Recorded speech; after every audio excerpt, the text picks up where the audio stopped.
Hello and welcome. Today I am going to be doing a review of these two phones, the Xiaomi Redmi 9 and the 9A.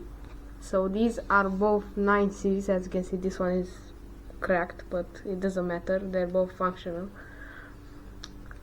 These phones are quite different even though they're from the same series, from the same year, both the Redmi 9, but this one is the 9A, the more budget option, starting at $100. This one is the 9, pretty much the 9, the 9A, the more budget version, the premium version.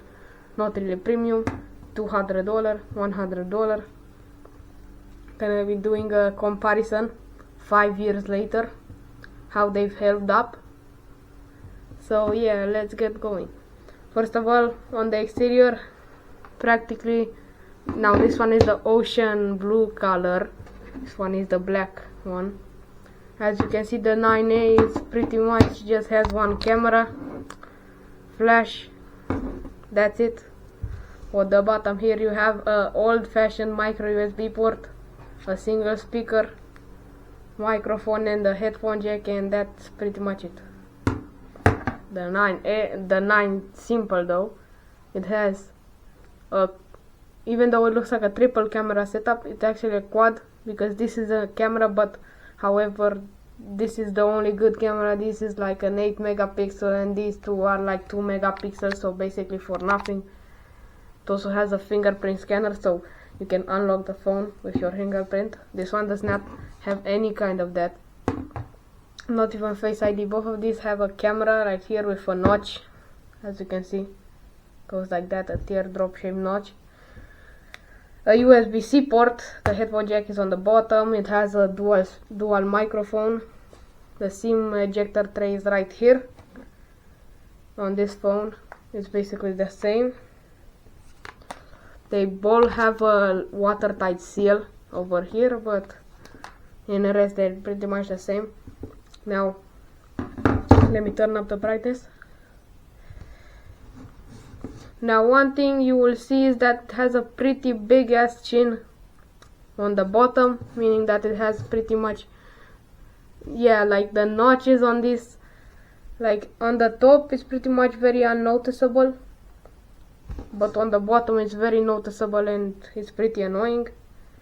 Now one thing you will see, both of these are just booted up, however the actual performance of the devices is actually pretty bad, as you can see. However, over time they will get better, but on first boot, that's just how it is. Another thing is that this one runs a light version of MIUI. This one has MIUI 13 and this one has MIUI 12 Go, so basically Android Go edition, which is not as good, and also it's on 32 bits and not on 64. As you can see, if we go here, yeah, it's Android 12 Go. It also has 32 gigabytes of storage and 2 gigabytes of RAM. This one I think has 64 gigabytes of storage and 3 or 4 gigabytes of RAM. Go on settings, and as you can see, it's running on MIUI 13 and the storage, let it do its thing. Yeah, Redmi 9A. Basically this one, now actually, as you can see, the security update of the Android is actually newer on this one. However, the actual software version, this one is 1 year newer. It has Android 12 and this one has Android 10 or 11 Go edition. As you can see, this one has 64 gigabytes of storage. But yeah, basically that is the difference. Also, MIUI 13, I consider it to be a pretty big overhaul. As you can see, it's changed this one, so it's kind of like the iPhone. This one is pretty much like a Samsung. Yeah. In terms of app support, this one doesn't support some new apps because it's the Go edition, and also because it's pretty old and the device is actually a pretty low performer. Basically, these have two different processors. This one has the MediaTek Helio G25 and this one the G80, I believe. Also this one has tap to wake and the fingerprint scanner on the back, and that's pretty much it. Both of these came with a charger inside of the box. However, the Redmi 9 also came with a free case in the box, which is actually pretty good. because once you put it on here, the corner is actually covered basically, so if you drop your phone on a flat surface, it will not crack. Pretty good. Yeah, in terms of app support, I honestly think the 9A is much worse. Like, it's not worth, honestly, it's worth double the price. This one, it's actually worth it. This one still feels pretty modern, and I would say applications run very good on it. It runs extremely fast. For example, if you try the camera, as you can see, much faster on the 9, and the camera is way better on the 9 if you activate AI mode in this one too. You can see that the color are very different between the two devices. Another thing is that the haptics feel way better on this one compared to this one. This just feels like a vibration and it's not really that precise. This one is way better. Another thing is that this one takes a long time to boot up because of the newer software. But yeah, it's pretty much a better phone and a better feeling phone. It feels way faster when in applications.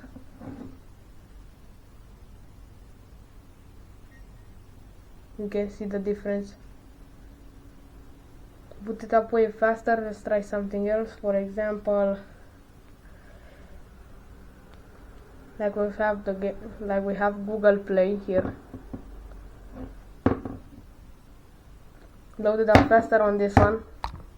Now another thing is that pretty much the display actually looks way better on this one. This is a 1080p display. This is a 720p display. You can actually see, I don't know if it picks up on camera, but in real life you can see the pixels on this one because it's a 720p display. They're visible, but on this one they're pretty much not if you look at it far away. Both of these have a 60 Hz refresh rate, which is not fantastic, but for the time being it's pretty good. Yes, so that is pretty much a little overview of the devices, the Redmi 9A and the 9. If you want for I to do a quick little comparison between the 9A and the HTC One M9, you can leave a comment down below. Yeah, so pretty much these are the phones. They're pretty different. The only thing is that pretty much I see them like being together is that pretty much they're both in the same year and kind of have a similar design with the display and that, and they're the same size as well. They're the same size. But the headphone jack, honestly, I like the placement being on the top. I think this is a better design, honestly. I don't really like the micro USB port. Now here is the thing. Basically the Redmi 8A, the one before this, was actually a better phone. My dad had that phone, and even though it was a bit smaller, it had a better Snapdragon processor and basically a USB-C port right here. Oh yeah, and both of these have a 5000 mAh battery, which is a very good battery. However, this one actually lasts more because of the worse processor and worse screen. So this one actually lasts more, but there's the same battery, even though they're both 5000 milliamps and are very good batteries. Both of these have 18 watt fast charging. None of them have Dolby Atmos or any other features like that. Again, this one has a fingerprint scanner. This one has pretty much no way, only a passcode. Both of these have a textured plastic back. Doesn't feel much premium, but it's pretty good. It's pretty grippy, you don't lose it in the hand. The buttons feel actually pretty nice, pretty snappy. Yeah, so these were the phones. Bye.